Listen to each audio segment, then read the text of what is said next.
मऊगंज से एक बार फिर जमीनी विवाद से जुड़ा मामला सामने आया है। मऊगंज थाना क्षेत्र के बनपाड़र गांव में पुराने जमीनी विवाद को लेकर एक बुजुर्ग के साथ गाली गलौज और जान से मारने की धमकी का आरोप लगा है। पीड़ित राम गणेश शर्मा उम्र 65 वर्ष ने मऊगंज थाने में रिपोर्ट दर्ज कराई है। फरियादी के अनुसार 8 जनवरी 2026 की सुबह करीब 9:30 बजे परिवार के ही कुछ लोगों ने पुरानी जमीन को लेकर उनके घर के पास पहुंचे और गंदी गंदी गालियां देने लगे। विरोध करने पर आरोपी उन्हें मारने के लिए दौड़े, जिसके बाद हल्ला होने पर स्थानीय लोग बीच बचाव में पहुंच गए। आरोप है कि जाते जाते तीनों ने धमकी दी कि अगर दोबारा जमीन पर गए या थाने में रिपोर्ट की तो जान से खत्म कर देंगे।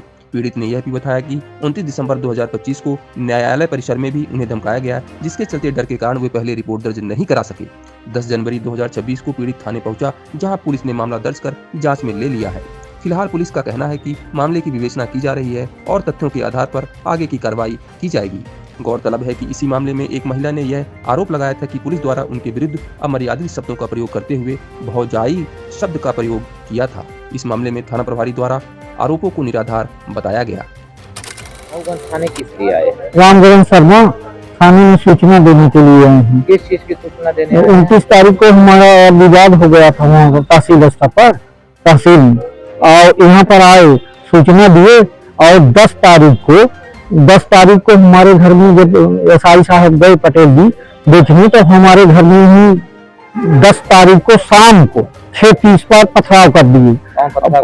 रामलाल, जगजीवन, वीरेंद्र पांडे और सरिता शर्मा और जगजीवन, अंकित, ये सभी मिलकर हमारे घर में आकाश परवाल लेकर पूरा हमारा गेट तोड़ दिए। हमारे ऊपर भी बार किए हैं, बच्ची को हमारी चोट लगी हुई है ना। इस तरह से हम हुआ।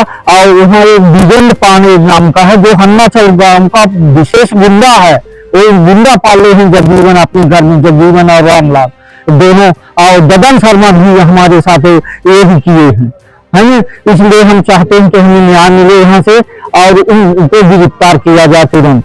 और हमारे घर में 2 बच्चियां हैं, गाय हैं, उनको भी मारे हैं, हमारा पेड़ काट डाले सभी। इस तरह से साहब हम चाहते हैं कि हमारी जान माल की रक्षा की जाए।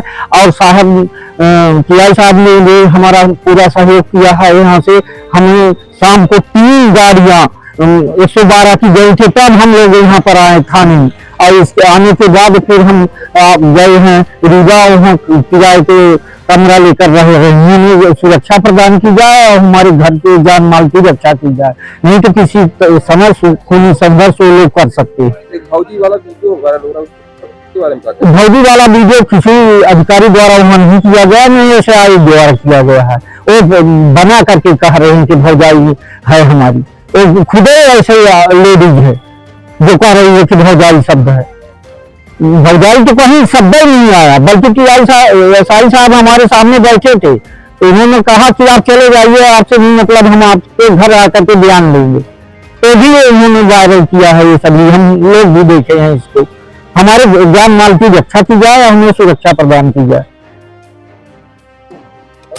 सर, एक बनपाड़र का वीडियो वायरल हुआ था, इसमें भौजाई शब्द उपयोग किया गया था, तो क्या है पूरा मामला? देखिए, ये शर्मा परिवार है बनपाड़र के, जहाँ एक तरफ सरिता शर्मा फरियादी है और दूसरी तरफ से राम गणेश शर्मा फरियादी है। दोनों का जमीनी मसला है, जमीनी विवाद है, सिविल न्यायालय में भी इनका चल रहा है। बीते दिनांक को दोनों परिवार आपस में झगड़ गए थे उसी जमीन को लेकर। इन दोनों पक्षों से ही आपराधिक प्रकरण संगत धाराओं में पंजीबद्ध है। सरिता शर्मा जी ने एक ऑडियो पे बोला था कि उनको किसी दरोगा के द्वारा जो है भौजाई शब्द का इस्तेमाल किया गया। इसकी जांच वरिष्ठ अधिकारियों के यहाँ भी की गई है, मैडम के द्वारा भी की गई है, एसडीपी मैडम के द्वारा भी की गई है। उन्होंने यह कहते हुए बताया कि मैडम मुझे ऐसा लगता था, क्योंकि मैं पहले रिपोर्ट करने गई थी तो मुझे ऐसा लगा कि मुझे ऐसे ट्रीट किया जा रहा है कि मुझे भौजाई बनाए हैं ऐसा, जबकि ऐसा किसी अधिकारी के द्वारा बोला नहीं गया है। उस बीट में एक दरोगा जी है जो काम देख रहे हैं, बीट के प्रभारी हैं, ना उनके द्वारा और ना थाने में किसी पुलिस अधिकारी कर्मचारी द्वारा उनके ऐसे शब्दों से संबोधित किया गया।